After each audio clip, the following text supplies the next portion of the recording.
আপনাদের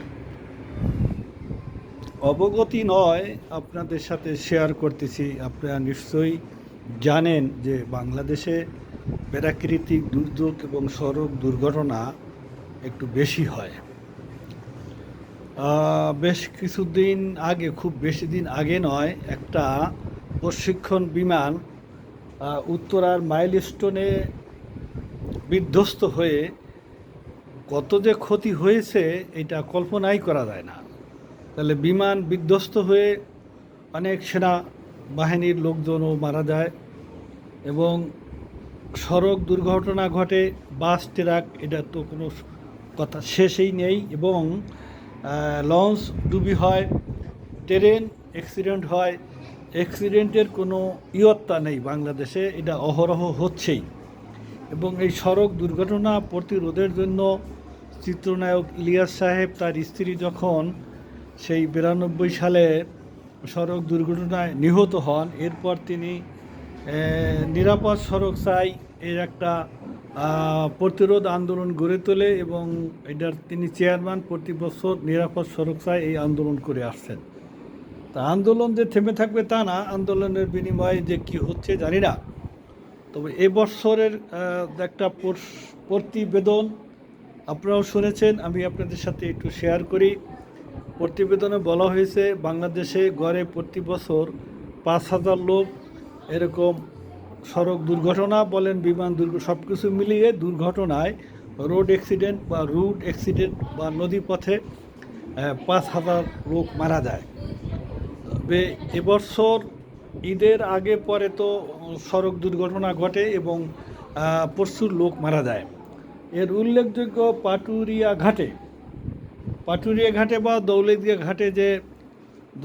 ঘাটে যে বাসটা ফেরি থেকে পদ্মায় ডুবে গেল, সেখানে যে লোকগুলো মারা গেল, একটা বাসে তো প্রায় 50-52 জন যাত্রী থাকে, সেখানে নারী শিশু অনেকেই মারা গেছে। শুনেছি নাকি অল্প কয়েকজন ছাত্রী আসতে পারছে, আর লাশ তো সব তুলতে পারে নাই। তবে এবছর যেটা জানা গেছে যে প্রায় 400-র মতো, 394 জন এবছর ঈদের আগে পরে সড়ক দুর্ঘটনায় মারা গেছে এবং 1200-র মতো আহত হয়েছে। তো এইগুলোর কারণ হিসাবে বলা হয়েছে যে আমাদের অব্যবস্থাপনা বলতে এটা তো নিঃসন্দেহে যারা নিয়ন্ত্রণ করে প্রশাসনে থাকে তাদেরই অব্যবস্থাপনা বলা হয়। আমরা শেষ পর্যন্ত ড্রাইভার এবং রাস্তাঘাটের দোষ দিই।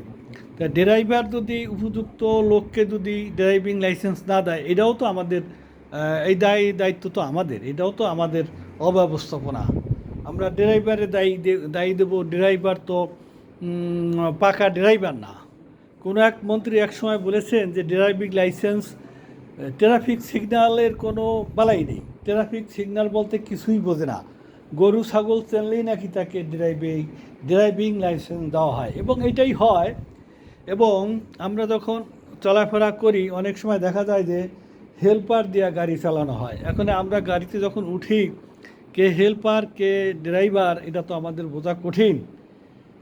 আমার তো মনে হয় যে ড্রাইভার দিয়েই ওই বাসটা ফেরি থেকে উঠতেছিল বা নামতেছিল।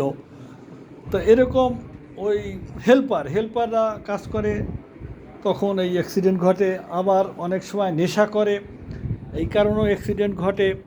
তো সব কিছু মিলিয়ে তো এটার কোনো প্রতিরোধক ব্যবস্থা হচ্ছে না। সরকার এবং আইনের শাসন যদি প্রতিষ্ঠিত না হয়, তা এগুলো সড়ক দুর্ঘটনা দিনে দিনে বেড়েই যাবে। এবং এবছর নাকি গত কয়েক বছরের থেকে সড়ক দুর্ঘটনা খুব বেশি। তো এখন যিনি মন্ত্রী হয়েছেন আমরা তাকেই যে দায়ী করবো তা না। এর আগে যে ব্যবস্থাপনা, ফিটনেস ছাড়া গাড়ি সেগুলো রাস্তায় নামায়, তারপরে ড্রাইভিং লাইসেন্স অভিজ্ঞ লোককে না দিয়ে ড্রাইভিং লাইসেন্স দেওয়া হয়, তারপরে হেল্পার দিয়ে গাড়ি চালানো হয়, এগুলো প্যাসেঞ্জারের বোঝা বড় কঠিন। তো আমি এই ব্যাপারে আর বিস্তারিত বলবো না, এই ব্যাপারে সরকারের এবং প্রশাসনের দৃষ্টি আকর্ষণ করছি। আর একটা কথা দুঃখজনক হলো সত্য, সেটা আমরা বলতেছি, এখন তো জাতীয় সংসদের যে তথ্যগুলো আমরা সাথে সাথে পেয়ে যাচ্ছি, আমার জীবনে আমি শুনি নাই জাতীয় সংসদে নামাজ পড়তে গেলে অজুর পানি থাকে না। তা একটা জাতীয় সংসদ চলবে, এটার প্রস্তুতি কি থাকবে না যে সেখানে পানির ব্যবস্থা নেই?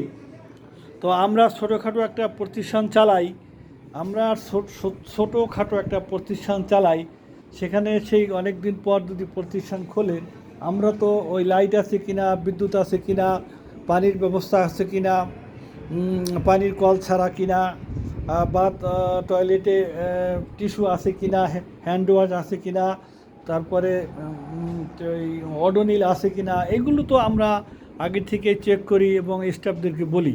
তো এত বড় একটা সংসদ, সেখানে পানি নেই। একজন পার্লামেন্ট মেম্বার আমি শুনলাম তিনি নিজে বলেছেন তিনি নামাজ পড়তে গিয়ে অজুর পানি পায়নি।